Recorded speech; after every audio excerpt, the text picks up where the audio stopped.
Assalamualaikum warahmatullahi wabarakatuh. Perkenalkan, nama saya Lira Firna dengan NIM 23022016 dari Fakultas Ilmu Pendidikan, Prodi Pendidikan Guru Pendidikan Anak Usia Dini. Baiklah, pada kesempatan kali ini saya akan menjelaskan materi tentang administrasi sarana dan prasarana. Yang mana materi yang pertama yaitu pengertian sarana dan prasarana.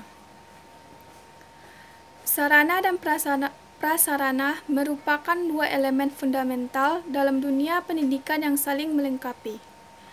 Sarana ini merujuk pada semua alat, bahan, dan fasilitas yang digunakan dalam proses belajar mengajar.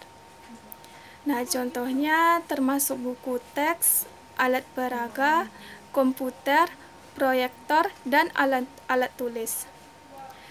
Sarana ini juga berfungsi untuk mendukung kegiatan belajar siswa agar lebih interaktif dan menarik.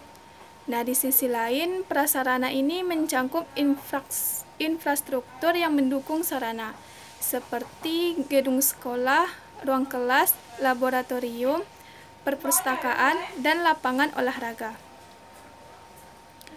Prasarana yang baik dan memadai sangat penting untuk menciptakan lingkungan belajar yang nyaman dan kondusif bagi siswa. Keduanya, sarana dan prasarana, berperan sangat penting dalam menciptakan pengalaman belajar yang efektif dan menyenangkan.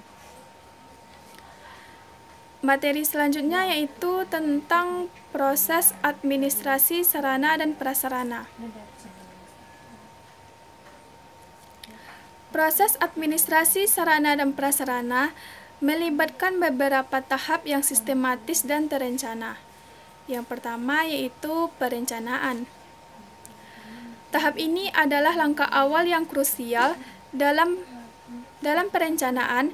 Pihak sekolah harus melakukan analisis kebutuhan untuk menentukan sarana dan prasarana yang diperlukan. Misalnya, jika sekolah ini memiliki program STEM, maka perencanaan ini harus mencakup pengadaan laboratorium sains, alat peraga teknologi, dan perangkat lunak yang mendukung pembelajaran. Selain itu, perencanaan ini juga harus mempertimbangkan jumlah siswa, jenis kegiatan yang akan dilakukan, serta anggaran yang tersedia. Yang kedua yaitu tentang pengadaan. Nah, setelah perencanaan tadi selesai, tahap berikutnya adalah pengadaan.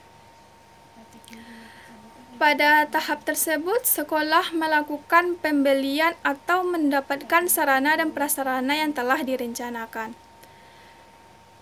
Misalnya, jika sekolah memerlukan komputer atau laboratorium komputer, maka pihak sekolah akan mencari vendor yang dapat menyediakan komputer dengan spesifikasi yang sesuai.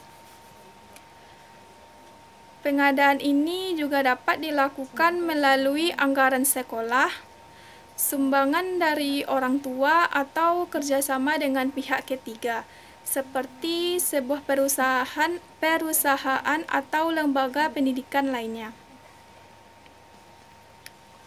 Yang selanjutnya, yang ketiga yaitu inventarisasi. Setelah pengadaan tadi, penting untuk melakukan inventarisasi. Inventarisasi ini adalah proses pencatatan semua sarana dan prasarana yang telah dimiliki di sekolah. Hal tersebut juga bertujuan untuk mengetahui jumlah, jenis, serta kondisi barang yang ada.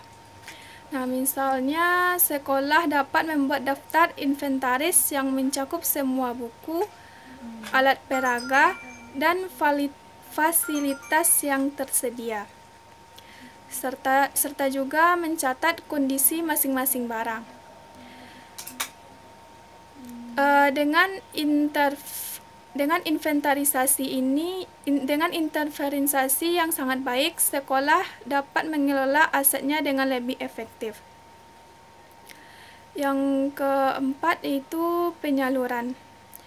Nah, setelah inventarisasi selesai, tahap selanjutnya yaitu penyaluran yang dilakukan untuk mendistribusikan sarana dan prasarana ke berbagai unit atau kelas sesuai dengan kebutuhan. Misalnya, jika sekolah memiliki alat peraga matematika, maka alat tersebut harus disalurkan ke kelas yang mengajarkan mata pelajaran matematika tersebut. Nah, penyaluran yang sangat tepat akan memastikan bahwa semua guru dan siswa juga memiliki akses yang sangat memadai terhadap sarana dan prasarana yang diperlukan. Yang kelima yaitu pemanfaatan dan pemeliharaan. Tahap ini juga sangat penting untuk memastikan bahwa semua sarana dan prasarana ini dapat digunakan dengan baik dan dirawat agar tetap dalam kondisi yang sangat optimal. Pemeliharaan yang sangat rutin juga perlu dilakukan untuk mencegah kerusakan. Misalnya, jika sekolah memiliki proyektor, maka seorang guru harus memastikan bahwa proyektor tersebut dirawat dengan baik, seperti membersihkan lensa dan memeriksa kabelnya secara berkala. Selain itu juga, seorang guru juga harus mengajarkan siswa untuk menggunakan sarana dengan bijak dan bertanggung jawab. Yang keenam yaitu penghapusan. Seiring berjalannya waktu, beberapa sarana dan prasarana juga mungkin sudah tidak layak lagi dipakai atau tidak lagi dibutuhkan. Nah, proses penghapusan ini juga sangat diperlukan untuk mengelola barang-barang tersebut dengan benar. Misalnya, jika sebuah komputer sudah tidak berfungsi dan tidak dapat dipakai, maka sekolah harus mengikuti prosedur yang ditetapkan untuk menghapusnya dari inventaris. Penghapusan yang sangat tepat juga akan membantu sekolah menjaga akurasi data inventaris dan dapat menghindari penumpukan barang yang tidak berguna lagi. Yang ketujuh yaitu pengawasan. Pengawasan terhadap sarana dan prasarana ini juga sangat penting untuk memastikan bahwa semua proses administrasi berjalan dengan baik. Nah, pengawasan ini juga mencangkup pemantauan penggunaan sarana dan prasarana oleh seorang siswa dan guru, serta evaluasi berkala terhadap kondisi barang. Misalnya, kepala sekolah atau pengelola sarana prasarana dapat melakukan inspeksi rutin untuk memastikan bahwa semua fasilitas dalam keadaan baik dan digunakan dengan benar. Materi selanjutnya yaitu tentang peran guru dalam administrasi sarana dan prasarana. Guru ini juga memiliki peran yang sangat penting dalam administrasi sarana dan prasarana. Mereka tidak hanya sebagai pengguna, tetapi juga sebagai pengawas dan pengelola. Nah, dalam konteks tersebut, guru perlu memberikan masukan tentang kebutuhan sarana dan prasarana yang sangat sesuai dengan proses pembelajaran yang mereka lakukan. Misalnya, jika seorang guru mengajar mata pelajaran sains dan merasa bahwa alat peraga eksperimen tidak memadai, mereka harus menyampaikan hal tersebut kepada pihak sekolah agar dapat dilakukan pengadaan yang sangat sesuai. Nah, selain itu juga, guru juga bertanggung jawab untuk merawat dan memanfaatkan sarana dan prasarana dengan baik. Mereka juga harus memastikan bahwa semua alat dan fasilitas yang digunakan secara optimal untuk mendukung kegiatan belajar mengajar. Nah, misalnya jika seorang guru harus mengajarkan siswa cara menggunakan alat peraga dengan benar dan menjaga kebersihan ruang kelas serta fasilitas lainnya, maka dengan cara tersebut guru bisa berkontribusi pada pemeliharaan sarana dan prasarana yang ada.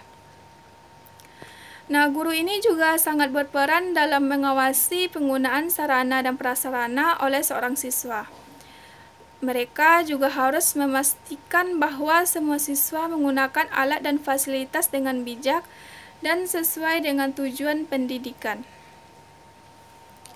Misalnya, saat menggunakan laboratorium sains, guru ini juga harus mengawasi siswa agar tidak melakukan tindakan yang dapat merusak alat atau membahayakan keselamatan mereka.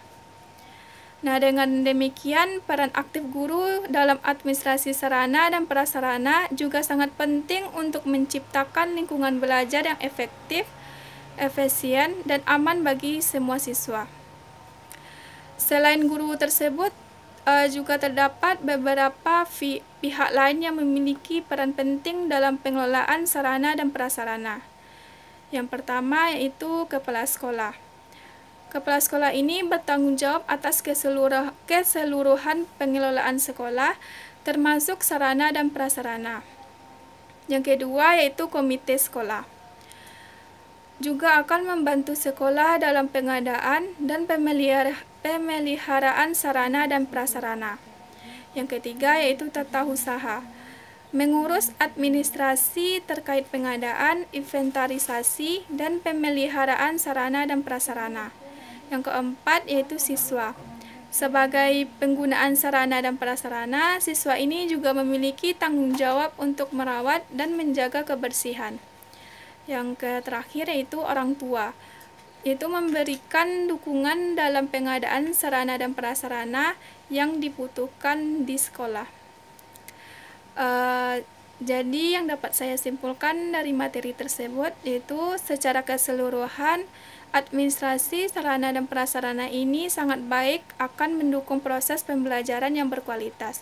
Dan peran guru dalam hal ini juga sangat krusial untuk mencapai tujuan pendidikan yang sangat diinginkan. Sekianlah materi yang dapat saya sampaikan. Assalamualaikum warahmatullahi wabarakatuh.